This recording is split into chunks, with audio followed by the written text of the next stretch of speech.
Assalamualaikum warahmatullahi wabarakatuh. Ayo sama-sama baca syahadat. Asyhadu an la ilaha illallah wa asyhadu anna Muhammadar Rasulullah. Haikal ma'arif. Ahadzatullah Ahmad Ruhullah Muhammad Habibullah Al-Mahdi Khalifatullah. Doa semoga Allah jadikan kita sebagai ahlullah, kekasih Allah. Al-Fatihah. Bismillah Ar-Rahmanir-Rahim. Maliki yaumiddin. Iyyaka na'budu wa iyyaka nasta'in. Shiratal ladzina an'amta 'alaihim ghairil maghdubi 'alaihim waladdallin. Amin. Alhamdulillah rabbil alamin, nahmaduhu wa nasta'inuhu wa nastaghfiruh wa na'udzu billahi min shururi anfusina wa min sayyiati a'malina. Man yahdihillahu fala mudilla lahu wa man yudlilhu fala hadiya lahu. Amma ba'du. Allahumma akhrijna min zulumatil wahmi wal jahli ila al-ma'rifati wal ilmi. Amin ya rabbal alamin.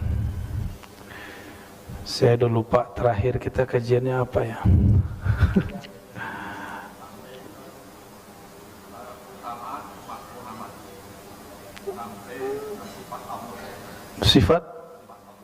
Sifat Allah. Yang pertama berarti, yang kedua berarti. Ya.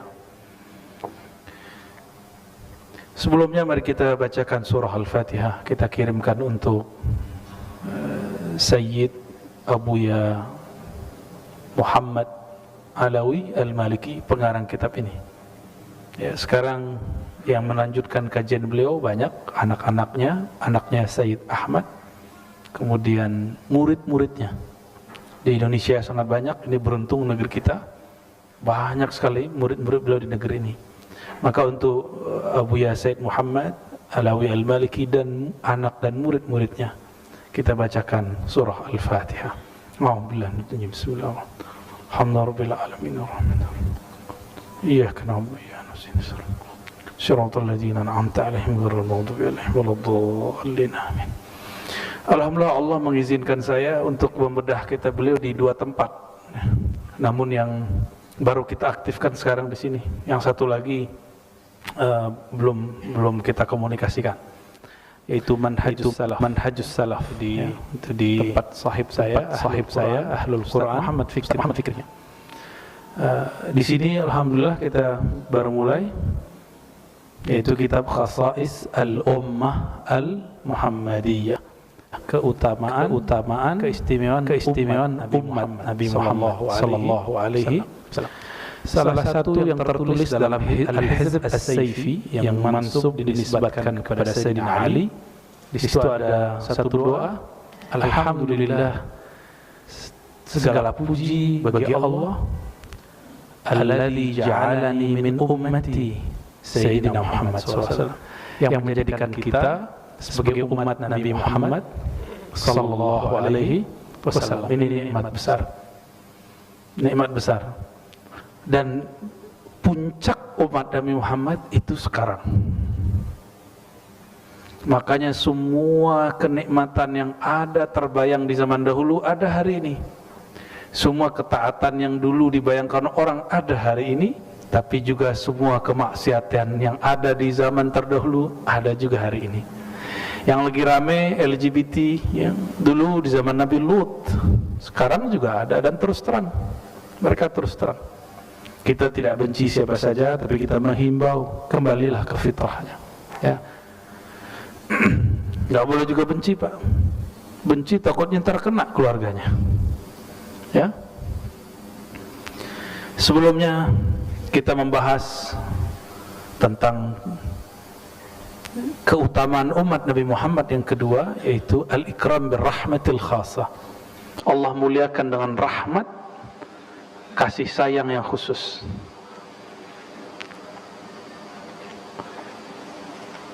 Makanya kita banyak dapat rukhsah. Benar ya? Banyak rukhsah hari ini. Mulai dari cara wudu, bersuci, kemudian sholat, itu rukhsah semua. Kita aja masih nganggap beban. Itu sudah rukhsah karena sayang Allah Subhanahu wa ta'ala. Yang ketiga, ja'alahum ummatan wasata. Allah jadikan umat Nabi Muhammad sebagai umat wasata. Apa arti wasata? Moderat. Maksudnya moderat apa? Enggak cenderung ke kanan, enggak cenderung ke kiri. Maka kitab Al-Quran itu bukan kitab satu tema, dia semua tema dibicarakan secara imbang, ya. Di dalam Al-Quran surah Al-Baqarah dikutip oleh beliau, annahum humul ummah al-wasat wa anhumus syuhada 'ala an-nas, binasil Quran, apa ayatnya? Wa kadzalika ja'alnakum ummatan wasata. Demikianlah Allah jadikan kamu umat yang wasata, bukan pertengahan dalam pengertian datangnya di tengah, tapi pendiriannya wasat. Maka agama ini membuat umatnya, ini sifat umat. Jadi umat Nabi Muhammad punya sifat namanya wasatiyah. Ini sifat umat karena disebutkan di situ ja'alnakum ummatan. Kami menjadikan kamu sebagai umat yang wasata. Ada istilah yang diperdebatkan, agama moderat atau umat moderat. Sesuai ayat ini, umat yang moderat, ya. Untuk apa itu? Litakunu syuhada'a 'alan nas, supaya kamu, kita, ya, syuhada, menjadi saksi terhadap semua manusia yang dahulu sampai hari ini. Wa yakuna rasulu 'alaikum syahida. Begitu juga Rasul di sini Nabi Muhammad sallallahu alaihi wasallam akan menjadi saksi, syahida, ya. Lalu beliau mengatakan, apa buktinya? Zikru hadhil manqabah wal khususiyah, ya. Keutamaan ini, keistimewaan ini Allah buktikan dengan adanya peralihan kiblat. Jadi kiblat tadinya kemana kiblat kita? Al-Aqsa. Itu yang ada batu yang di bawahnya ada lubang itu. Alhamdulillah Allah izinkan saya ke sana. Dan malam tadi kita ketemu orang Palestina, ya, Syekh Ammar yang ahli qiraat. Ya, kita juga ngobrol masalah itu. Dulu Nabi Muhammad setiap kali mau sholat menghadap ke Al-Masjid Al-Aqsa, beliau menghadap dulu ke Ka'bah. Karena beliau ingat Ka'bah itu dibangun oleh Nabi Ibrahim lebih awal daripada Al-Masjid Al-Aqsa. Ada riwayat menyebutkan perbedaannya 40 hari, berarti lebih tua. Dan Al-Masjid Al-Aqsa itu sudah menjadi identik dengan Ahlul Kitab. Al-Masjidil Haram masih pertengahan, masih moderat. Maka dialihkanlah dari Masjidil Aqsa ke Al-Masjid Al-Haram, ya. Ya, muncullah surat Al-Baqarah ayat 142, ya. Silakan dilihat nanti di rumah, ya. Uniknya itu dipindahkan lagi sholat. Sejarah ini kemudian menjadi sebuah keunikan. Sayyidina Nabi SAW lagi sholat, disuruh pindah. Masjid tempat Nabi sholat dulu itu disebut Masjid Qiblatain. Tidak ada keutamaan khusus yang disebutkan di dalam Al-Quran dan Sunnah mengenai sholat di sana, tapi yang pasti keutamaannya mengenal sejarahnya. Bahwa Nabi berpindah, ngimaminnya arahnya pindah. Yang tadinya ngadap ke utara, sekarang beliau ngadap agak ke selatan.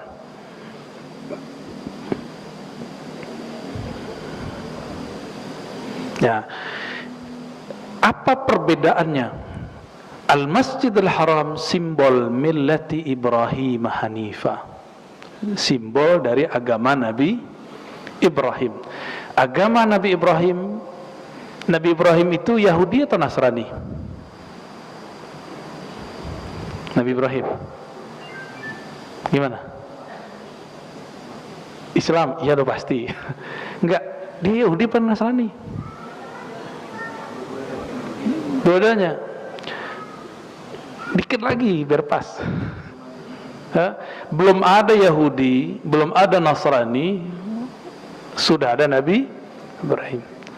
Nabi Ibrahim itu bapaknya Yahudi, bapaknya Nasrani, bapaknya Arab. Beliau punya anak, bahkan bapaknya Jawi. Beliau punya anak ada lebih dari 3, cuma yang kita kenal cuma 2, Sayyidina Ismail, Sayyidina Ishaq. Dari Sayyidina Ishaq ada Nabi Yakub. Nabi Yakub inilah yang disebut Israel. Maka disebut keturunan Nabi Yakub dengan Bani Israel. Kenapa muncul Yahudi? Wah, itu banyak lagi kisahnya. Nanti ketika muncul Sayyidina Isa disebutlah Nasrani. Maka Nasrani dan Yahudi itu sama-sama Bani Israel. Dalilnya surat Saf bahwa Sayyidina Isa berkalam kepada Bani Israel. Ya Bani Israel. Jadi risalah Sayyidina Isa hanya ke Bani Israel, enggak berlaku untuk umat ini. Maka jika ia turun nanti di akhir zaman, dia tidak membawa syariat Nabi Musa atau syariat sendirinya sendiri. Syariat beliau lebur dalam syariat Nabi Muhammad sallallahu alaihi wasallam. Bayangkan, Nabi aja ngikut Pak, nanti jadi makmum, imamnya Imam Mahdi nanti. Beliau sallallahu alaihi wasallam, Nabi Muhammad berkalam, betapa canggih, betapa hebatnya kalian. Nabi Isa turun jadi makmum, imamnya dari kalian. Wa imamukum minkum, imamnya dari kalian. Inilah ketinggian makom wali umat Nabi Muhammad. Maka penutup kewalian umat Nabi Muhammad dari sisi nubuat Nabi Isa, dari sisi umat biasa keturunan Rasulullah habaib, itu Al-Imam Al-Mahdi. Makanya saya ulang-ulang Pak, harus hormat kepada para sayyid, para syarif, para habib, karena dari mereka lah nanti Allah pilihkan Al-Imam Al-Mahdi. Itu aja. Maka kemudian kita beranikan menyebutkan sebuah hadis, yang hadis ini disembunyikan lama padahal sudah ada di kitab Sahih Muslim. Enggak mau orang sampaikan. Taraktu fikum tsaqalain, aku tinggalkan kepada kalian 2 hal yang berat, kitab Allah, dan yang kedua bukan sunnah, ahla baiti, ahlu baitki. Di dalam Sunan Tirmizi, ahlu baiti itrati, itrahku. Maka kita cinta kepada semua habaib, cinta kepada semua habaib, apapun pergerakannya. Ini kalau nggak ada habaib, negeri ini mungkin nggak islami juga. Namun habaib di negeri ini datang bergelombang. Ada gelombang lebih tua, terus pertengahan, dan yang belakangan ini dari Hadramaut. Ya. Dulu banyak, ya, sangat banyak. Maka keturunan-keturunan kiai-kiai yang ada di Jawa hari ini, di Banten, itu hampir semuanya keturunan habaib yang lama-lama. Kalau yang sekarang, ya, yang dari Hadramaut. Nah, negeri kita beruntung, ini adalah negeri yang paling banyak zuriat Nabi Muhammad sallallahu alaihi wasallam.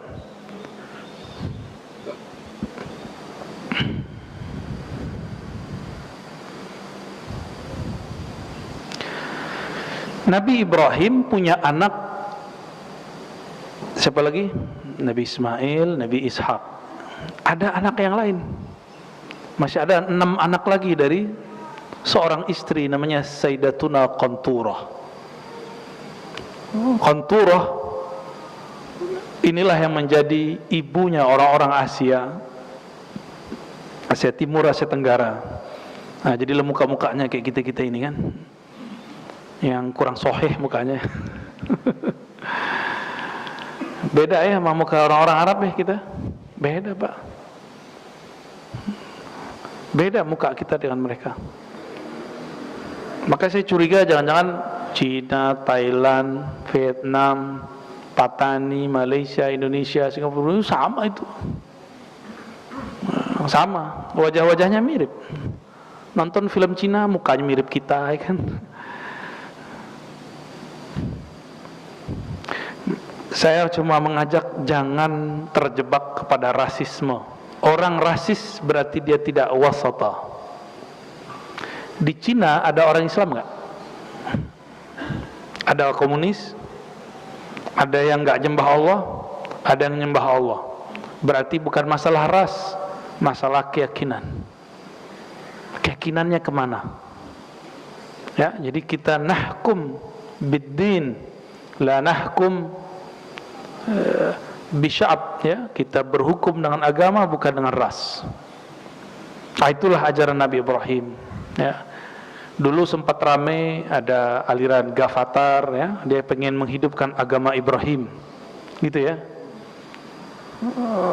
Tapi yang dimaksud agama Ibrahim kita nggak ngerti, ternyata meninggalkan ajaran Sayyidina Muhammad SAW dan ingin menggabungkan agama-agama yang ada di dunia. Jangankan Islam, Kristen, Yahudi, ini NU Muhammadiyahnya nggak mau gabung, Pak. Salafi sama Asy'ari juga mau gabung. NU aja dua, ya nggak mau nyatu. Tarekat sama tarekat aja nggak mau nyatu. Boro-boro mau nyatuin agama-agama, ya, mimpi besar, ngayal itu, halu, ya. Yang dapat menyatukan umat cuma imam akhir zaman itu, dan kita tidak tahu kapan, di mana. Namun kita siap-siap saja, kolbu kita siapkan, ya. Karena nanti fitnahnya datangnya bareng. Dajjal datang, dia datang. Nanti orang akan mengira Al-Mahdi itu Dajjal, sebagaimana dikira Dajjal itu Al-Mahdi. Nanti begitu kebolak-balik. Dalilnya dari Sahih Bukhari, Sahih Muslim. Naruhu jannah wa jannatuhun nar. Surganya neraka, nerakanya surga. Gelapnya cahaya, cahayanya gelap. Itu, ya. Semoga kita terselamatkan dari fitnah akhir zaman ini, ya.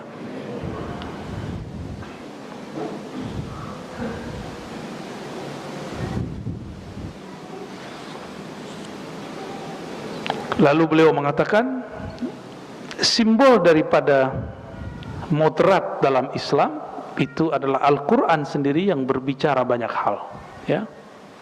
Nah, beliau sebutkan di sini. Dan di akhirat, nah, kita loncat ke bagian belakang. Fa innahu idza kana yaumul qiyamah waqafa an-nas li su'ali qawli kulli ummatin hal balaghakum rasulukum fayaquluna la. Nanti di hari kiamat umat-umat terdahulu, ya, sampai kita itu berdiri semua. Lalu mereka ditanya, hal ballaghakum rasulukum, apakah rasulmu telah mendakwahi kalian? Lalu mereka menjawab, la, belum. Fa yuqalu lirrasulil ladzi ursila ilaihim, maka nabinya dipanggil, wahai para rasul, benarkah kalian belum berdakwah kepada umat kalian? Fayaqulu na'am, justru kami sudah menyampaikan ya Allah. Tuh, antara nabi sama umatnya udah beda. Fayaqulu man yashhadu lak, siapa yang bersaksi bahwa engkau para nabi sudah mendakwahi umatmu? Apa jawaban para nabi? Muhammadun wa ummatuh, Muhammad dan umatnya. Itulah makna surat Al-Baqarah 143. Litakunu syuhada 'alan nas, supaya kamu jadi saksi kepada semua umat terdahulu. Jadi nanti ini kita nih Bapak, insyaallah, ya, kita jadi saksi. Allah bertanya ke Nabi Isa, ke Nabi Musa, Musa, kata Allah, betulkah sebagaimana yang dikatakan oleh orang-orang ahlul kitab atau orang-orang Bani Israel bahwa kamu belum menyampaikan misi risalahku? Apa kata Nabi Isa, Nabi Musa? Justru kami sudah ya Allah. Mana buktinya? Saksinya mana? Saksinya Nabi Muhammad dan umatnya. Jadi kita nanti jadi saksi. Nabi terdahulu minta Nabi Muhammad dan kita sebagai saksinya. Itu makna surat apa? Al-Baqarah ayat 143, ya. Litakunu syuhada'a 'alan nas, agar kamu sekalian hai umat Muhammad menjadi saksi terhadap umat-umat terdahulu. Nah, ini kita ringkas-ringkas ya.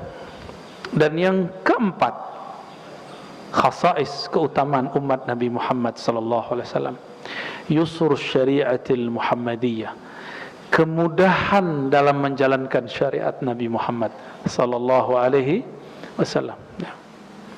Apa kata beliau? Syariatuha aisarus syara'i'. Syariat umat Nabi Muhammad syariat yang paling mudah. Wazalika binassil Quran, karena itulah nas dari Quran. Allah mengatakan dalam surah Al-Baqarah 185. Nanti dicek di rumah. Yuridullahu bikumul yusra wa la yuridu bikumul usra. Allah hanya menginginkan kemudahan bagimu, bukan kesulitan. Maka orang-orang yang berpikir bahwa syariat ini menyulitkan, dia telah menyalahi pemahaman yang Allah turunkan. Dulu saya sering buat daurah kajian zakat. Mohon maaf, itu bapak-bapak, ibu-ibu bertanyaannya gimana supaya nggak kena zakat. Serius Pak, ibu-ibu emas di mana-mana tangannya, golangnya itu kalau diangkat 3 detik udah turun langsung berat. Kalau nanya, Ustadz, kata orang kalau emasnya dipakai tidak wajib berzakat. Nah, ngeri, jawabannya ngeri. Kita jawab, pas kita jawab dia ngobrol.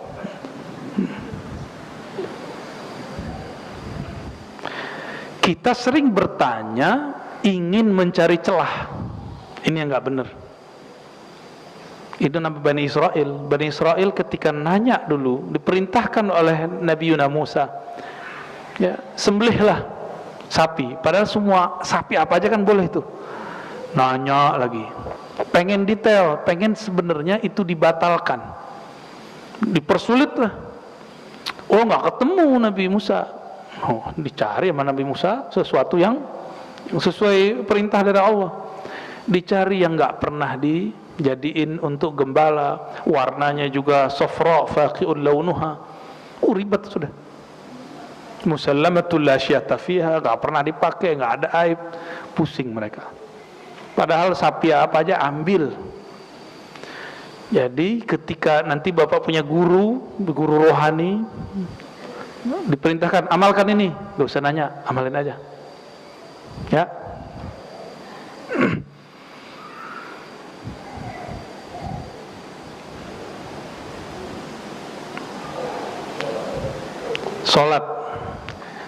Sholat kita ini sudah paling mudah.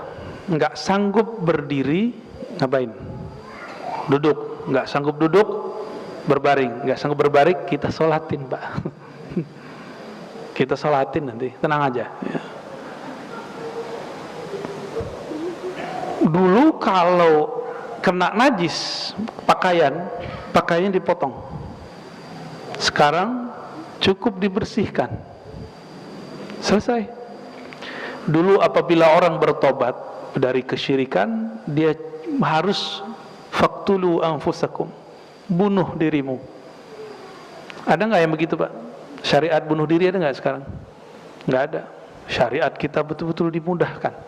Allah mudahkan semua. Ada seorang yang sangat miskin. Dia datang kepada Rasulullah, mengadu, wahai Rasulullah, bulan puasa aku menggauli istriku di siang hari. Rasulullah panik, ya Allah, berat kafarahnya, penebusnya berat. Apa tebusannya? Kafarahnya apa? Puasa 2 bulan berturut-turut. Dia bilang, ya Rasulullah, saya ini orang lemah, penyakitan. Ya udah, kamu ngasih makan 60 orang miskin. Ya Rasulullah, yang miskin mah saya. Akhirnya Nabi ambil makanannya, kurmanya, nih Kira-kira mungkin ada 60 butir di dalamnya. Nih kamu bagi-bagi. Ya Rasulullah, kalau saya bagi-bagi ntar saya makan apa? Udah buat kamu. Ya, itu terjadi Pak. Begitu longgarnya Rasulullah SAW jika sudah terjadi perbedaan kondisi. Dan itu cuma umat Nabi Muhammad SAW. Umat terdahulu nggak ada cerita. Bunuh diri, bunuh. Nggak ada cerita. Makanya bersyukur jadi umat Nabi Muhammad SAW. Ya. Kalau sholat Jakarta sekitar ini kan macet terus. Sekarang ulama kita sudah mengeluarkan beberapa kajian, walaupun belum jadi fatwa ya. Jika macet yang luar biasa, kita terjebak di jalan, boleh dijamak tapi bukan qasar. Boleh dijamak tapi bukan qasar. Mengikuti qaul Imam Syafi'i bahwa kebolehan menjamak salat karena masyaqqah. Masyaqqah itu kesulitan. Kita kalau kena macet sulit nggak? Kemacetan zaman dulu jarak, kemacetan apa kesulitan zaman dulu jarak, kesulitan zaman sekarang mobil nambah, jalan nggak nambah. Ya, gengsi nggak punya mobil, beli mobil. Tiap hari orang beli mobil, jalannya segitu-gitu aja. Ya salam, siap-siap macet. Maka di dalam fikih-fikih ulama kita hari ini mereka memperkenankan kita untuk menjamak sholat ketika terjadi kemacetan luar biasa, tapi tidak qasar. Ingat ya, boleh digabung maghrib 3, isya 4, tapi bukan 3-2. Zuhur asar 4-4, bukan 2-2. Nah, ini tolong jangan salah paham nanti ya. Kalau di mazhab Imam Malik semuanya disebut dengan qada, diqada aja. Baik. Nah, namun ada yang terlalu gampangan. Dapat ilmu dari kiai bahwa kalau kita di kendaraan cukup sholat di kendaraan. Ya, sholat duduk. Ingat, sholat wajib tidak sah di atas kendaraan kecuali posisinya pas. Jadi kalau kita dulu pernah sholat di pesawat, ingat-ingat nih berapa sholat diqadha semua. Kecuali Saudi Airlines ya, itu di belakangnya ada musola, benar. Itu bisa Pak. Tapi kalau sholat di kursi, di bis, di mobil, mesti diqadha. Karena Nabi tidak pernah sholat wajib di atas kendaraan. Dulu debat Imam Syafi'i dengan pengikut Imam Abu Hanifah mengenai kewajiban sholat witir. Imam Syafi'i mengatakan tidak wajib, tapi Imam Abu Hanifah mengatakan wajib sholat witir. Gimana kalau diwajibin Pak? Belum tadi nggak witir kan? Ya, kebanyakan kayaknya nggak witir. Thariqat saya salah satunya menjaga sholat witir. Kalau ketinggalan kita usahakan untuk mengqadanya. Imam Syafi'i menukil riwayat bahwa baginda Nabi Muhammad SAW pernah sholat witir di atas kendaraan. Tapi kalau sholat wajib selalu turun dari kendaraan. Maka beliau mengeluarkan kaidah la tasihhu shalah ala rahilatin atau ala rikabin. Tidak sah sholat wajib di atas kendaraan. Ya, ingat-ingat dulu umroh atau naik bus, sholat di atas kendaraan, tolong diqadha. Saya nggak tanggung jawab nanti. Ya, itu agak ketat dikit Pak, gitu di bagian itu. Ya. Kayaknya udah banyak ya. Ya, udah keseringan ya. Itu disebut dengan sholat li hurmatil waqt, sholat menghormati waktu, dan dia tidak disebut sholat yang sebenarnya. Dia cuma zikir dan doa, ya.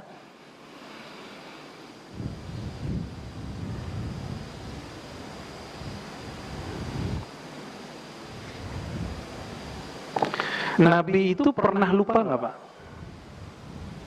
Pernah. Salah satu berkah umat Nabi Muhammad dibuat lupa dalam sholat. Dalam sholat, bukan lupa dari sholat. Dalam sholatnya beliau ada dua riwayat, satu mengurangi rakaatnya, yang kedua kelebihan rakaat. Dan itu terjadi cuma sekali atau 2 kali. Para nabi ini nggak pernah lupa, karena lupa itu dari syaitan. Tapi nisyanul anbiya rahmatun wa barakah, bukan syaitan. Lupanya para nabi itu keberkahan, bukan dari syaitan. Kalau kita lupa seperti yang dikatakan oleh khadamnya Nabi Musa, ya, wa ma ansani, tidaklah aku lupa kecuali karena syaitan yang membuat aku lupa.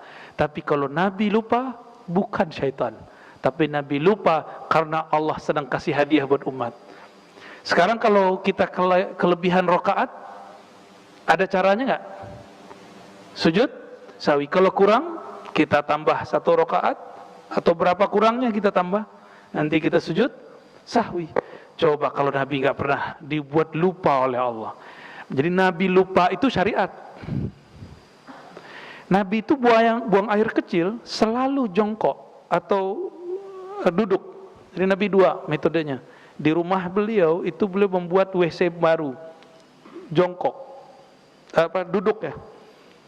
Tapi kemudian diriwayatkan oleh Sayyidatuna Aisyah bahwa beliau duduk, jongkok. Di riwayat Abdullah bin Umar ini ngintip Rasul. Jadi Rasul diintip buang air kecil, jadi hadis. Antum kalau diintip jadi hadas. Ini dosa kita. Ya Bu ya. Abdullah bin Umar naik ke atas rumah di Madinah itu sampai sekarang masih banyak, gentengnya nggak ada, dia datar aja.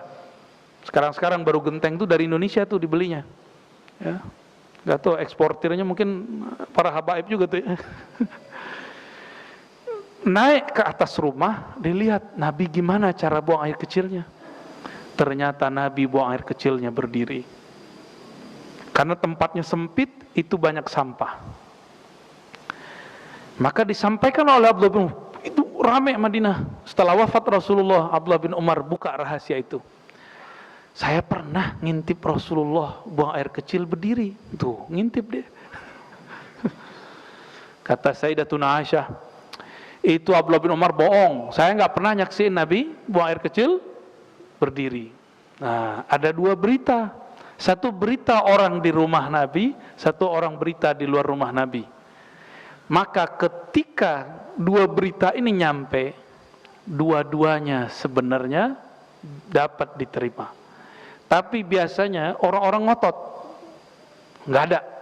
Dia nggak tahu, dia bilang nggak ada. Jadi sekelas Sayyidatuna Aisyah itu nggak salah ketika ngomong, saya nggak pernah lihat. Bener ya kalau beliau ngomong? Karena memang di rumah Rasulullah beliau selalu menggunakan kursinya atau jongkok. Itu Rasulullah. Maka yang dia katakan, demi Allah saya tidak pernah melihat Rasulullah buang air kecil kecuali jongkok atau duduk.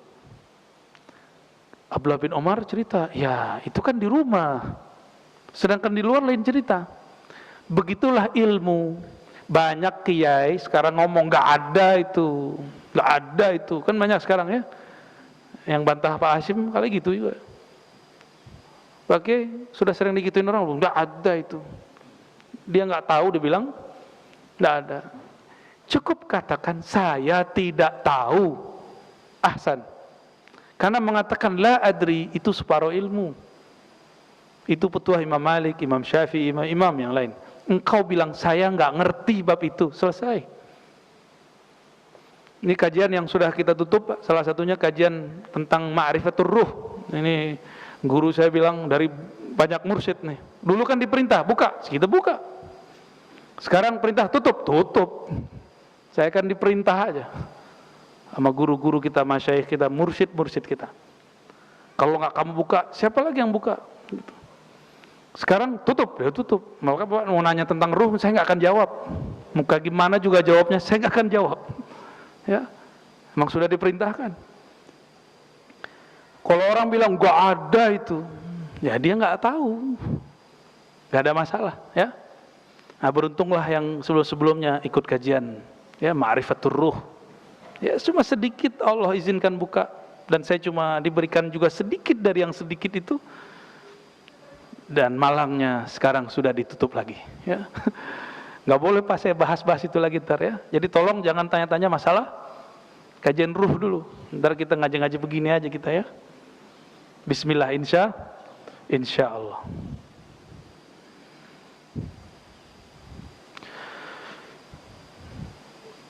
Dalam riwayat Imam Ahmad dari Huzaifah Al-Yamani qala sajada an-nabiy sallallahu alaihi wasallam, Nabi sujud falam yarfa' rasahu hatta zananna anna nafsahu qubidat. Nabi sujud enggak diangkat-angkat, enggak bangkit-bangkit, sehingga kami mengira Nabi sudah wafat dalam sujudnya. Seperti doa sebagian kita kan begitu. Kalau saya enggak minta doa meninggal dalam sujud, Pak, ntar kasihan makmumnya. Ya, benar enggak? Kasihan makmumnya ntar. Tapi kalau ada orang doa begitu, ahsan, bagus ya. Falamma faragha, ketika beliau selesai, qala rabbi istasyarani, ya. Rabbku, Allah ngajakku ngobrol. Jadi Nabi sujud kalau lama, itu lagi dialog dengan Allah. Kalau kita sujud, kalau kelamaan dikit gimana? Aduh, imam ini sok soleh ini. Wa fi wa ahalla lana katsiran mimma shaddada ala man qablana wa lam yaj'al lana min dunya fin harajin falam ajid syukran illa hadhihi sajdah. Lalu beliau mengatakan di dalam hadis itu yang agak lumayan panjang, Allah menghalalkan bagi kita, bagi umat Nabi Muhammad yang dulu diharamkan. Lalu Allah mudahkan urusan-urusan duniawi kita. Falam ajid syukran illa hadhihi sajdah. Maka beliau sebagai tanda bersyukur kepada Allah sujud lama sekali. Jadi sujud syukur itu boleh di luar sholat, boleh di dalam sholat ya. Ini beliau kan halnya dapat. Nah, kita kan kalau nggak dapat hal itu jangan lama-lama Pak, ntar jadi fitnah ya. Ntar dikira Bapak sudah meninggal. Hadis riwayat Imam Ahmad. Lalu beliau mengatakan, nah ini tahaddus bernikmah. Nabi ini sering memamerkan nikmat karena perintah. Akhir surat Wad-Duha apa lafaznya? Amma bi ni'mati rabbika fahaddits. Terhadap nikmat Rabbmu didahulukan objeknya ni'mati rabbuk, ni'mati rabbik. Seharusnya kan haddits ni'mata rabbik. Sekarang objeknya dimajukan, berarti serius. Terhadap nikmat Allah yang sangat besar, ceritakanlah. Menceritakan bahwa ini kebaikan Allah, bukan karena ini turun ke kita, tapi karena Allah lah yang maha baik. Nah, Nabi Muhammad SAW ya, yaftakhiru bihadhihi ni'mati tahaddusan min ni'matillah. Begitu kata Sayyid Muhammad, Abu Yasid Muhammad Alawi Al-Maliki. Nabi berbangga untuk masalah ini. Apa kata beliau? Inni bu'istu bisamhatil hanafiyyah. Aku diutus dengan samhah. Samhah itu kelapangan, hanifiyah dengan kelurusan. Betul-betul gampang. Syariat kita udah gampang sekarang. Ya. Wa yusi bidzalika bu'utsahu wa rasulahu yaqulu basyiru wa la tunaffiru wa yassiru wa la tu'assiru. Ketika beliau mengutus Abu Musa al-Asy'ari, Sayyidina Ali, Muaz bin Jabal, sahabat-sahabat diutus keluar, itu dikasih 4 kalab.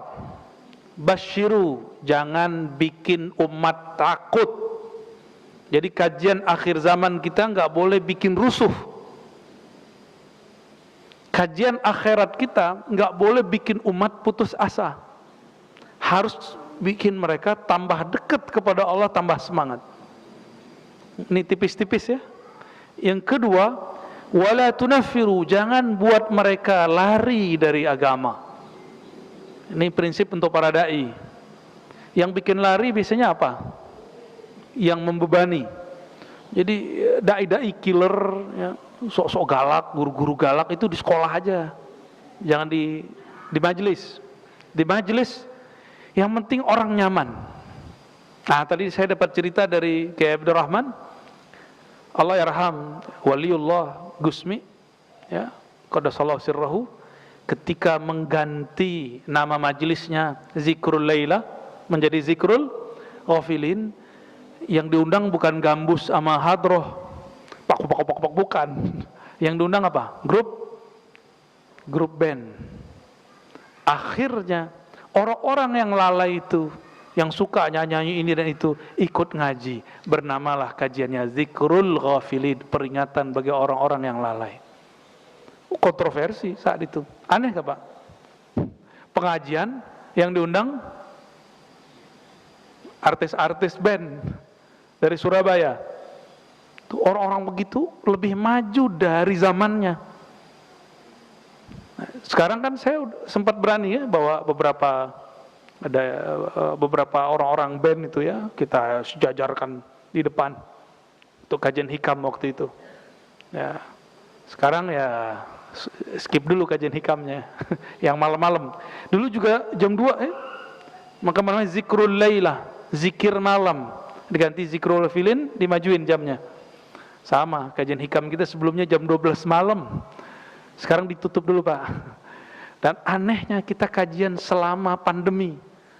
Alhamdulillah baiknya orang-orang yang ngurusin negeri ini nggak pernah itu pengajian kita dibubarin. Padahal yang ikut ngaji nggak pakai masker Pak. Dingin-dingin, Masya Allah. Ya ini negeri betul-betul banyak rukhsah di dalamnya. Tinggal syukurnya yang banyak ya. Itu yang kedua. Yang ketiga apa? Yassiru. Permudah yang kamu ajarkan, jangan dipersulit. Nah, inilah dibutuhkan kecerdasan rohani dan intelektual bagi seorang guru dan dai, ulama, ngajar umat. Jangan dipersulit. Torikoh itu kan wirid, zikir. Zaman dulu belum ada handphone Pak. Belum ada handphone. Saya buat khalwat 10 hari dulu. Mau ditarik handphonenya takut kabur pulang. Ya udahlah, kasih izin buka handphone jam 5 sampai maghrib. Kita buat khalwat dulu itikaf. Zikir khafi, zikir qalbu. Ini udah dari pandemi sampai sekarang saya belum buat lagi. Maka kita buat suluk from home. Khalwat, suluk, latihan rohani tapi dari rumah. Kok dibuat kerja aja dari rumah ya? Masa latihan rohani tidak bisa dari rumah ya? Mungkin sudah ada yang ngamalin beberapa ya. Alhamdulillah itu berkah itu insyaallah. Nah yassiru, jadi harus butuh namanya tajdid. Tajdid itu revisi. Setiap masa itu ada metode. Metode yang cocok untuk masa itu. Sama-sama namanya zikir Naqsyabandiyah. Tapi metodenya harus berubah. Sama-sama Qadiriyah, sama-sama Syaziliyah, tapi harus ada cara yang beda dengan dulu mas sekarang. Di zaman dulu ada nggak kerjaan berangkat pagi pulang sore ngantor, ada nggak? Nggak ada. Zaman dulu nggak ada. Sekarang ada. Maka harus disesuaikan metodenya dengan zaman sekarang. Sama-sama thariqahnya disebut thariqah A, tapi cara pengamalannya sudah dimudahkan. Disebut tajdid. Disebut tajdid. Dan mujaddid itu akan ada di setiap 100 tahun. Begitu dalam hadis Imam Abu Daud. Ya. Barangkali ini zamannya sudah mulai dekat. Zaman tajdid ya. Wala tu'assiru, jangan persulit. Nah, ngaji, baru ngaji udah ngomong sunnah bid'ah, sulit nggak otak kita? Ya. Itu mempersulit Pak. Kajian mengenai diagnosa suatu hukum atau menjelaskan jenis suatu amalan ini sunnah bid'ah, itu otoritas para ulama. Makanya saya katakan tadi di Masjid Puri ya, Puri Cinere, semua orang berhak ngomong agamanya, tapi yang berbicara mengenai hukum agamanya cuma ulama ahli hukum. Gitu. Silakan komentar apa saja. Tapi kalau sudah masuk ke wilayah-wilayah yang ada otoritasnya, jangan sembarangan komentar. Ya. Sebagaimana kita nggak sembarangan mendiagnosa orang punya penyakit, harus datang ke dokter.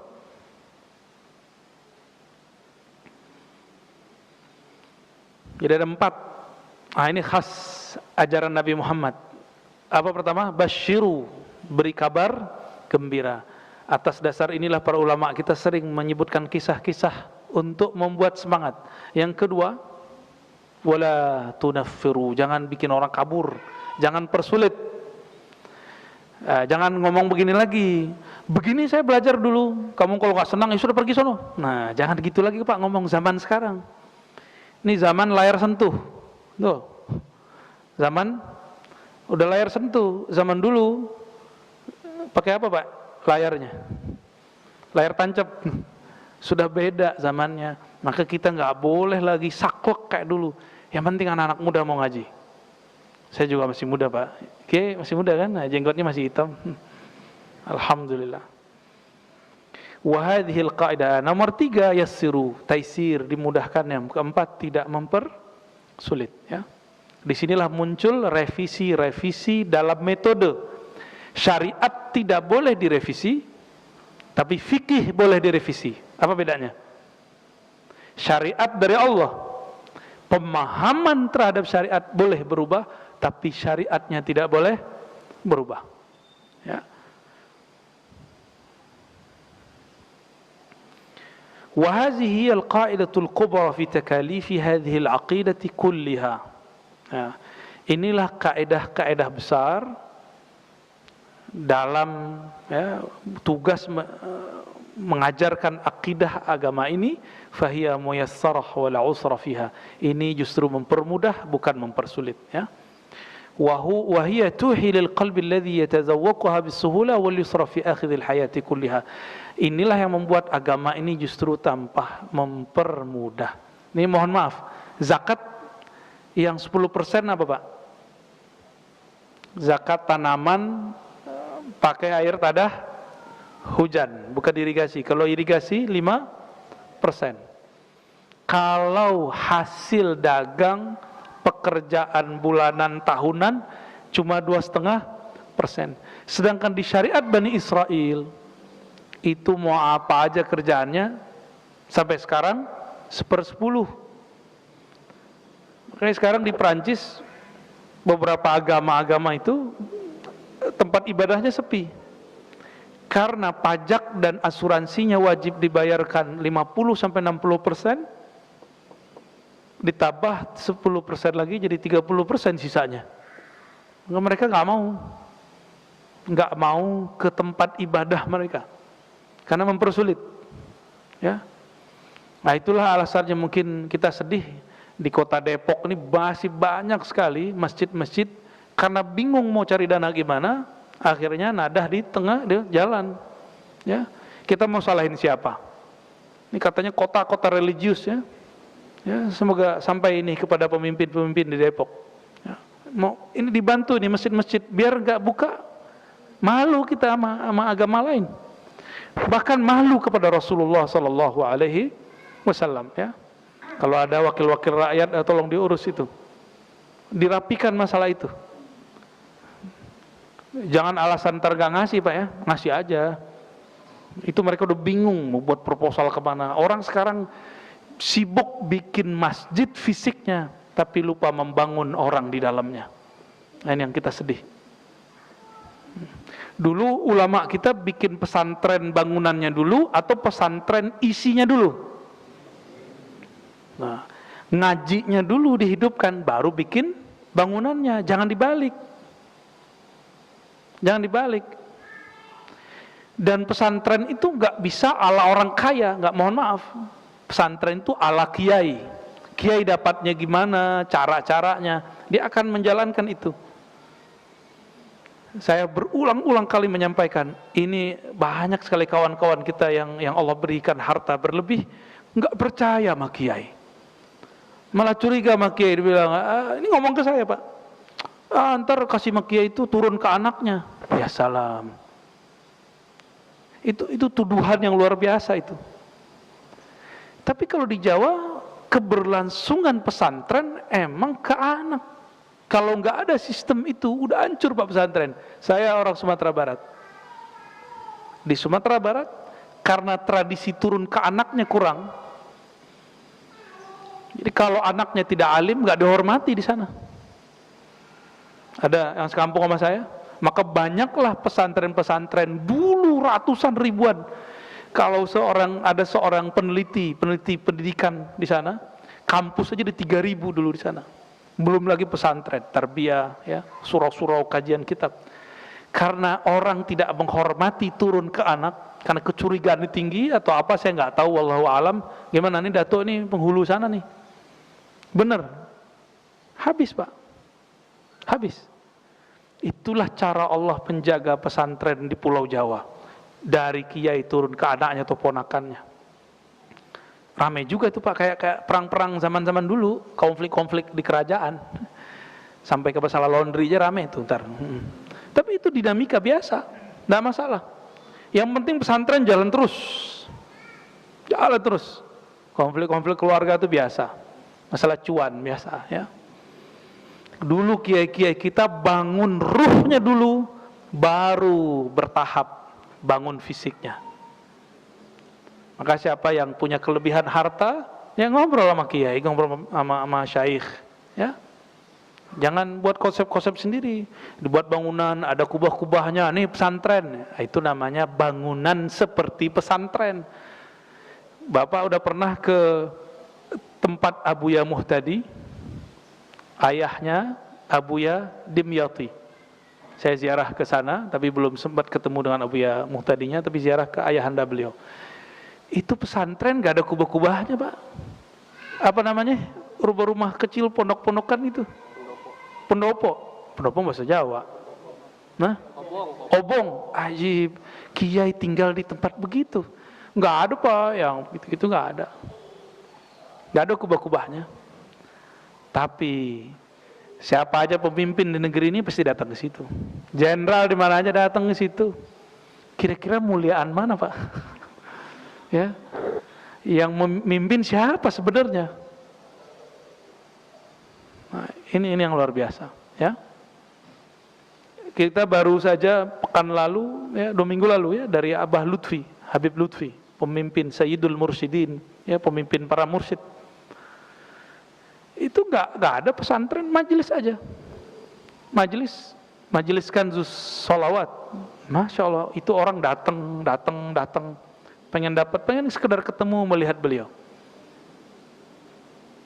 Karena yang beliau bangun cinta kepada Rasul Sallallahu Alaihi Wasallam. Ya, kita beruntung punya orang-orang begitu.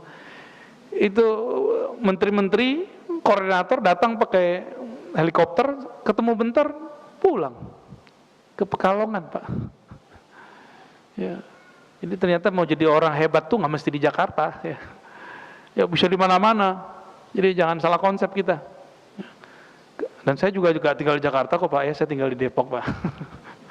Nanti kalau ditinggalnya ke sana ya itu lain cerita ya. Wallahu a'lam bishawab. Baik.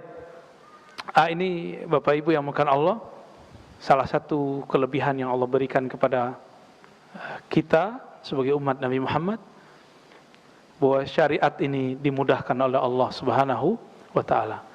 Maka saya mengajak ini, silakan dibaca itu ya. Alhamdulillahillazi ja'alana min ummati sayyidina Muhammad. Coba baca. Alhamdulillahillazi ja'alana min ummati sayyidina Muhammad. Terima kasih ya Allah yang telah menjadikan kami umat Nabi Muhammad. Al-Fatihah. Amin.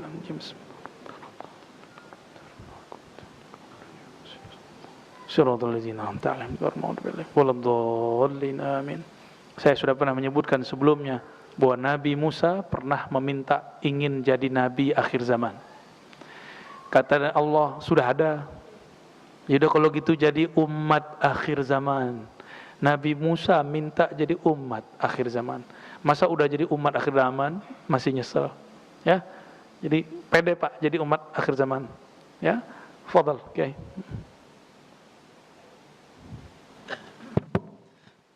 Baik, terima kasih kepada Buya yang telah memberikan ilmunya untuk kita semuanya. Dan sebelum kita tutup, seperti kebiasaan kita ada memberikan kesempatan Bapak Ibu untuk menyampaikan, mungkin karena sudah ada titipan juga Buya ini. Sudah ada titipan, saya akan bacakan.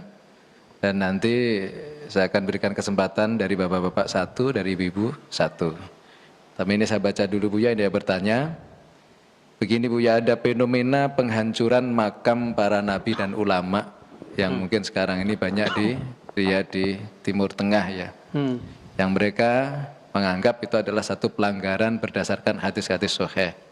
Maka dari itu kita ini punya tradisi sering ziarah, dan tujuan mereka sangat kejam karena itu adalah kerjaan orang-orang sufi yang kehilangan proyek untuk proyek-proyek tur wisata dan lain sebagainya. Aduh, jahat sekali ya. Ya, maka dari itu ini minta pencerahannya supaya umat tetap bisa takdim kepada para dzurriyyat Rasulullah, kepada para ulama, kepada para wali-wali Allah. Minta penjelasan kepada Buya.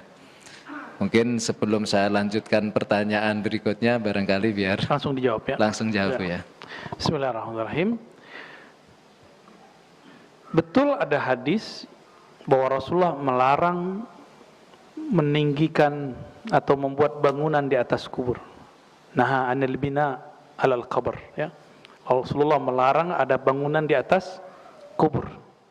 Saya dulu mengira hadis ini umum, dan sempat, ya dulu kan kita juga sama Pak, mantan juga ya. Aduh, kalau ngelihat kuburan ada bangunan itu kayaknya pengen ngambil kapak itu, mau ngancurin. Itu memang udah dari sono. Dan yang pertama kali seingat saja melakukan itu di kalangan kekhalifahan Bani Abbasiyah namanya Al-Mutawakkil. Beliau ini nggak senang sama Ahlul Bait, apalagi masalah kubur. Maka kuburan Sayyidina Al-Husain di Karbala itu dia datarkan, dia ratakan. Itu sebabnya Imam Ahmad juga nggak senang sama beliau. Ya. Kita bukan Rafidah, tapi juga bukan Nasibah. Nasibah itu yang menghina zuriat Rasulullah Sallallahu Alaihi Wasallam. Lalu sempat pusing lama juga tuh ya. Ternyata kita kurang membaca karya imam kita, yaitu Imam Syafi'i. Imam Syafi'i punya kitab namanya Di bagian bab janazah, beliau menjelaskan tentang masalah persoalan bangunan di atas kuburan. Apa penjelasan beliau? Betul dilarang jika tanahnya tanah wakaf umum. Kalau wakafnya bersyarat, wakafnya wakaf keluarga, wakafnya wakaf milik pesantren, wakafnya mungkin dari pendiri, dan dia bersyarat, saya wakaf nih masjid, tanahnya, tapi nanti tolong kuburkan saya di situ. Berarti wakafnya bukan wakaf umum di bagian tidak dikuburkan. Ya, yang umum seperti pemakaman umum itu nggak boleh buat, benar, nggak bolehnya makruh, bukan haram. Jadi an-nahyu lit-tahrim.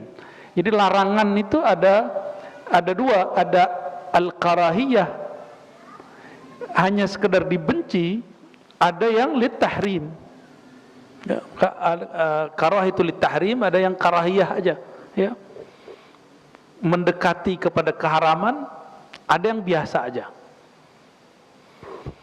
Imam Syafi'i paling mengerti karena beliau zamannya dengan Nabi tidak berjauhan. Beliau menjelaskan hadis ini khusus untuk tanah pemakaman umum. Nanti silakan dicek di kitab Al-Um. Ya. Berarti kalau tanah keluarga boleh nggak? Dulu yang bangun-bangun ma'had, pesantren, masjid-masjid itu mereka yang punya, dan mereka bikin syarat, saya wakaf, tolong kuburkan saya di situ. Itu udah wakaf khas namanya, bukan wakaf umum. Yang umum tidak boleh. Secara bukan tidak boleh haram, tapi tidak boleh makruh. Lebih kurang begitu, ya. Lalu bagaimana dengan fenomena penghancuran? Mereka gagal faham. Mereka gagal faham. Tadi Al-Mutawakkil pertama buat, lalu diteruskan terakhir oleh kelompok-kelompok yang muncul di Najd, ya, kelompok Wahabiyah, dan ini dicatat dengan baik oleh Sayyid Ahmad Zaini Dahlan, ya, yang dia tulis bukunya Fitnatul Wahabiyah, lalu kitab Ar-Raddu 'alal Wahabiyah.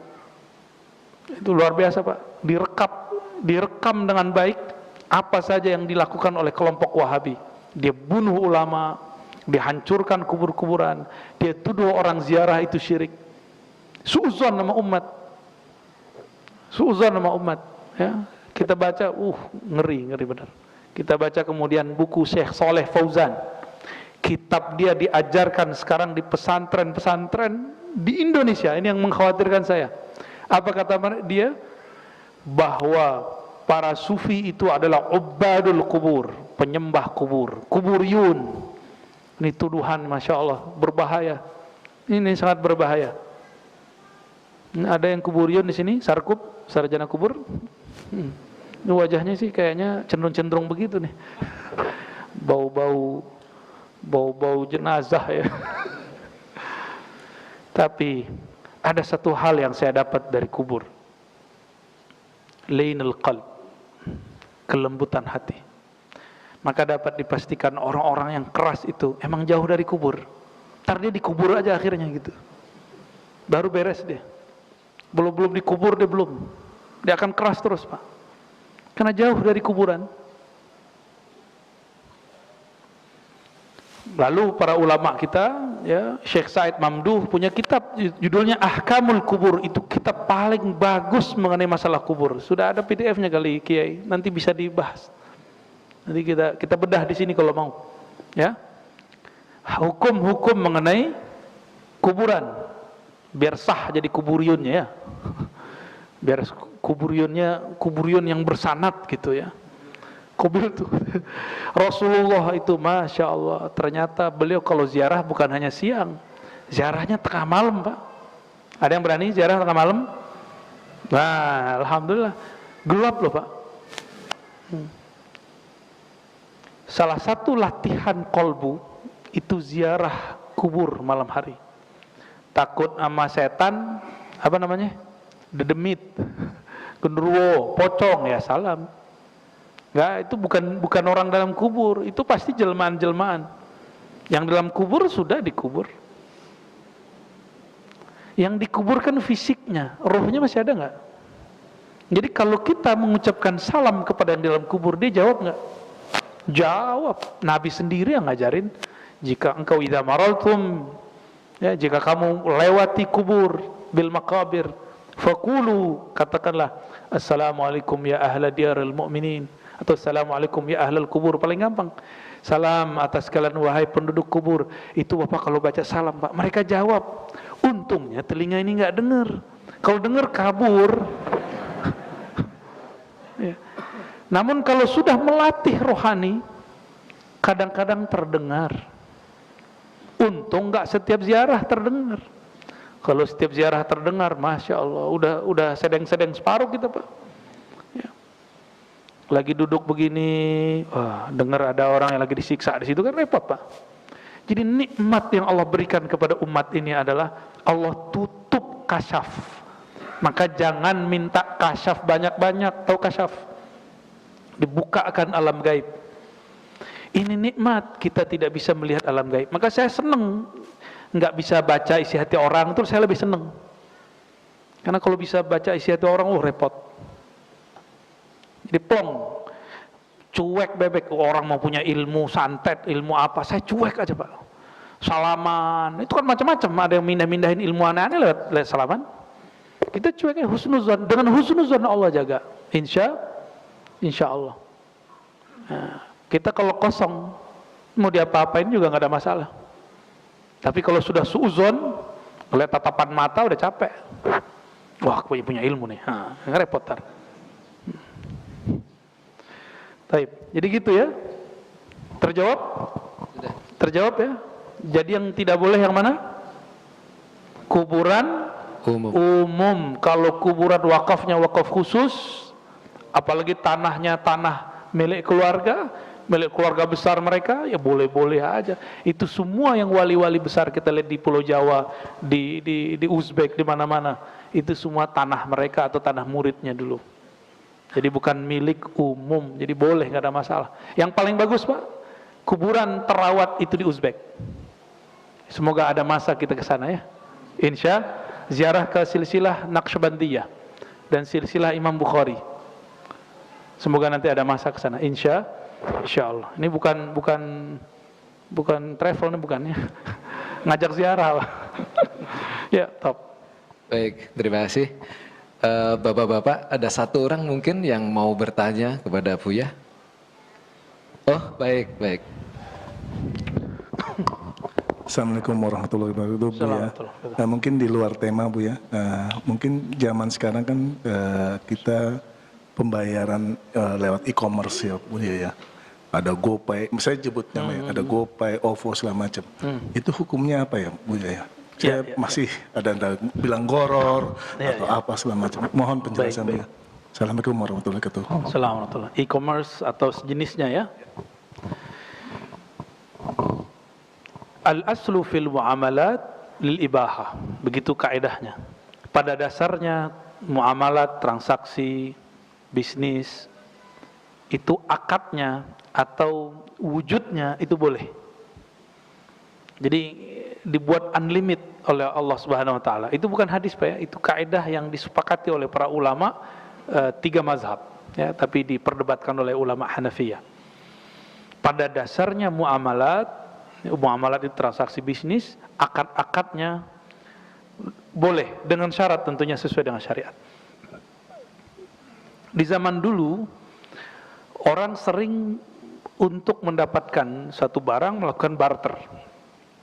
Maka dulu jual beli disebut ishtara yashtari, istiraan. Aktivitasnya disebut bai'. Bai' ini kemudian ada di situ sigat, kalimat untuk terima jawab ya. Penyerahan dan diterima.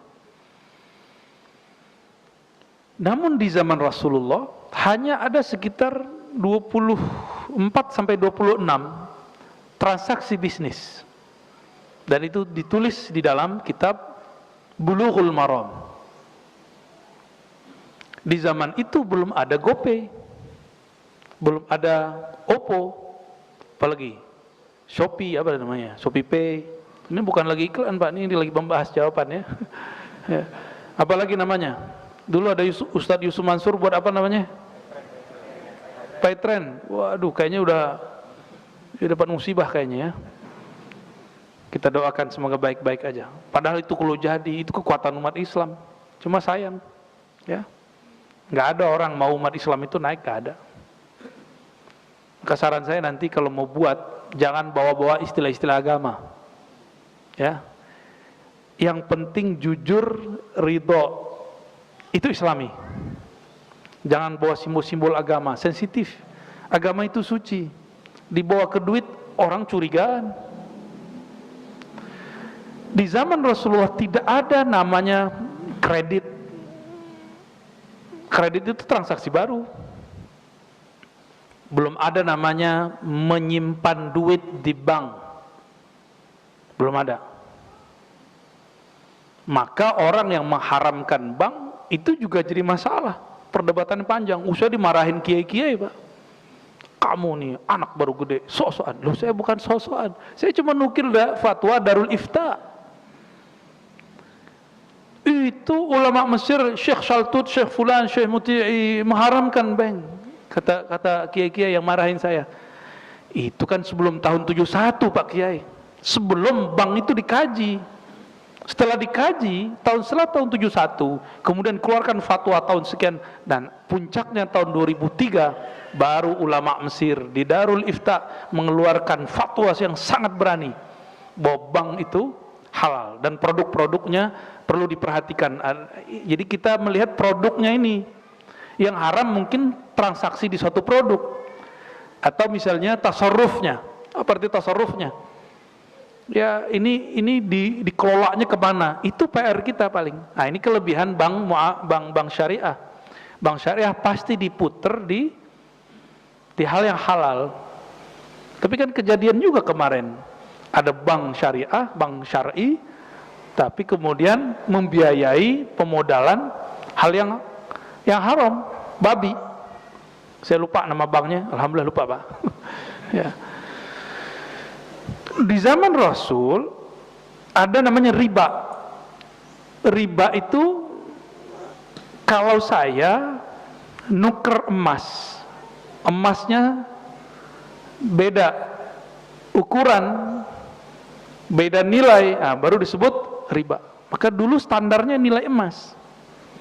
Karena dulu emas itulah yang menjadi standar nilai satu alat tukar. Rupiah, dolar dulu berdasarkan emas. Sekarang dolar suka-suka mereka nyetak. Benar nggak? Jadi sekarang mata uang bukan berdasarkan emas. Artinya dia sudah jauh daripada praktek bisnis yang ada di zaman Rasul, praktek muamalat yang ada pada zaman Rasulullah. Jika terjadi namanya di dalam bank itu apa namanya, peminjaman. Kata pinjam di sini beda dengan kata pinjam di zaman Nabi. Di zaman Nabi saya nih minjem ke Kiai Abdurrahman, telat bayar, kata Kiai ini belum menjadi Kiai misalnya. Besok ente kalau nggak bayar 2 kali lipat, itu riba namanya. Itu yang disebut riba. Sekarang itu orang sebut minjem, tapi dia bukan minjem, Pak. Itu namanya pemodalan. Jadi memberi modal beda dengan pinjam. Ini hasil kajian daripada ulama di Darul Ifta Mesir. Saya cuma nyampein doang. Biar jadi bahan juga kita. Karena fatwa itu tidak suci. Yang suci cuma Al-Quran dan hadis-hadis yang mutawatir. Hadis-hadis yang sahih pun masih dikritik. Apalagi cuma fatwa. Dan saya berkali-kali sampaikan, 2003 ulama Darul Ifta mengeluarkan kehalalannya, kita 2004 baru mengharamkannya. Ya. Nah, waktu itu belum muncul kayak e-commerce yang muncul kayak sekarang, belum ada seperti Dana ya. Belum ada GoPay dan segala macam. Ini sudah berbeda dengan yang ada dulu. Maka ulama kita ngambil satu aja, antaradin. Yang penting ridho. Yang penting ridho. Apakah setiap bunga itu berarti riba? Belum tentu. Riba. Jadi hati-hati. Saya tidak pernah menghalalkan riba. Riba haram mutlak. Ya, riba haram mutlak. Itu syariat. Yang ada sekarang, pemodalan yang ada sekarang di bank atau e-commerce itu segala macamnya, itu dulu belum pernah ada di zaman Rasulullah. Selama dia ada kejujuran di dalamnya, ada transaksi yang jelas di dalamnya, dan sudah ada hukum yang menaunginya, sudah kita katakan halal, insya Allah ya. Dan kita pulangkan nanti ke ahli-ahli hukum muamalat ya. Saya berbicara ini dari sisi usulnya sebenarnya, usul fikihnya ya. Barangkali itu. Dan ini akan beda terus, Pak. Akan beda terus. Insya Allah kita nikmati perbedaannya. Dan yang mengharamkan bank, haramkan duit. Karena duit produk bank. Mengharamkan bank tapi pakai duit. Ngayal namanya ya. Kalau haramkan bank, tabi'un kaedahnya. Tabi'un apa artinya? Kalau engkau halalkan pokoknya, haramkan juga turunannya. Bank haram, coba sepakati dulu Pak. Bank haram, ayo. Sini duitnya sini. Kartunya sini. Buat saya aja. Gimana? Haram gak? Kalau haram, maka semua produk bank haram. Salah satu produk bank apa? Duit. Dan yang paling ngaco orang ngomong, ayo kosongkan rekeningmu, tutup rekeningmu. Ini gawat tuh orang ngomong begitu ya. Dia nggak tahu salah satu pilar ekonomi di negara itu bank. Bank kolab, kita krisis moneter lagi Pak nanti. Jadi bank yang kita bicarakan sekarang bukanlah riba yang dibicarakan ulama terdahulu. Nah itu yang mau kita iniin. Terserah ya, mau kiai sepakat nggak ada masalah. Tar juga kiainya punya duit, punya kartu ATM. Kalau kiainya masih bilang haram, aneh minta ATM-nya. Ya. Oh kita banknya syariah. Ya saya termasuk penyokong bank syariah, walaupun belum 100% syar'i. Dan saya di bank syariah 2 Pak. Sekarang BSI mah, satu lagi Muamalat. Yang kita sebut aja. Kita ngambil. Cuma satu saya ngambil bank milik negara BUMN yang umum. Karena saya sokong. Itu pun ATM-nya nggak bisa lupa PIN-nya Pak. Ya. Ala kulli hal, teman-teman semua, sahabat-sahabat semua, buka pikirannya. Ya, jangan kemudian menyamakan istilah dulu dengan sekarang, itu beda jauh. Baik, ini panjang Pak, nanti kita bahas lebih kencang lagi ya. Tafadhal. Baik, mungkin satu ibu-ibu mohon dibantu mic-nya. Satu terakhir karena sudah 1,5 jam ya. Baik, insya Allah nanti bulan depan kita lanjutkan. Bismillahirrahmanirrahim. Assalamualaikum Buya. Assalamualaikum. Izin bertanya, ini kebetulan saya berbisnis dari rumah Buya. Saya ingin bertanya bagaimana hukum Islam, aturan-aturannya untuk wanita yang berbisnis. Lalu kemudian bertanya lagi, bagaimana Buya biar hati kita ini selalu istiqomah ingat sama Allah dan Rasulullah, dan amalan apa yang harus kita lakukan setiap hari. Terima kasih. Wassalamualaikum warahmatullahi wabarakatuh. Perempuan berbisnis yang paling cepat teringat siapa? Sayyidatuna Khadijah. Bahkan di zaman Rasulullah ada seorang perempuan dicerai suaminya, atau ada yang meninggal suaminya, dia harus menghidupi keluarganya. Ya, maka dia kerja di tempat bekerja. Ada yang kerjanya di ladang, ada yang kerjanya di mana, di pasar. Itu mereka kerja. Lalu bagaimana dengan hukum fikih yang menyebutkan kalau perempuan yang sedang iddah, ya, tidak boleh bersolek segala macam. Maksudnya itu yang tabarruj jahiliyah. Tabarruj ini kan 2, tabarruj jahiliyah, bergaya-gaya jahiliyah, buka aurat, ya, pakaiannya yang nggak senonoh gitu. Itu maksudnya. Sedangkan kalau masih layak, masih patut, masih nggak ada masalah, nggak ada masalah. Dia tetap bekerja. Misalnya suaminya meninggal, dia PNS, ya, cuma berduka berapa hari, ya harus berangkat lagi, tetap pakaiannya pakaian biasa. Tapi saya punya dosen dulu, suaminya meninggal, dosennya wajahnya lumayan. Selama iddah itu dia emang nggak pakai make up sama sekali. Itu pilihan dia, itu pemahaman dia. Tapi kita juga punya seorang bunyai, alim juga, beliau tetap pakai tapi yang pantas, sekedar merawat wajahnya. Ya, nah, silakan diikuti mana yang pas ya. Jadi untuk perempuan yang berbisnis, lakukan terus ya. Apalagi sekarang berbisnis bagi umat akhir zaman sangat mudah, semuanya ada di genggaman. Benar. Ya. Bagaimana dengan interaksi lawan jenis? Interaksi lawan jenis selama tidak terjadi ikhtilat. Ikhtilat ini terbagi 2, ada ikhtilat yang haram, ada yang ikhtilat yang mubah. Ikhtilat yang halal ini sekarang ini ikhtilat juga. Cuma sono akhwatnya, sini ikhwannya. Ketika di pasar ikhtilat enggak? Ikhtilat, tapi kan tidak kemudian seperti di bar. Nabi SAW ketika beliau diundang pernikahan disambut oleh perempuan, hadis Bukhari dan Muslim. Perempuan yang nyambut, berarti ada ikhtilat. Ikhtilat gitu. Yang nyambut perempuan, tapi ikhtilatnya yang mubah. Perempuannya tutup aurat, ya mereka sopan, mereka juga pengen ketemu Rasulullah kok. Gitu, yang pantas aja, yang pantas. Jadi jika emang harus bertemu lawan jenis, lakukan sepantasnya, semaklumnya. Ya. Dan kita sudah tahu batas-batas itu semua. Dan yang terakhir mengenai bagaimana cara istiqamah agar ingat Allah dan Rasulullah SAW. Untuk istiqamah itu bahasa Arab artinya berusaha menuntut diri supaya tetap qiyam, teguh, dan itu butuh bimbingan, nggak mungkin sendiri. Jika tidak punya guru mursyid, maka carilah teman komunitas yang mereka punya kesepakatan untuk beramal satu amalan.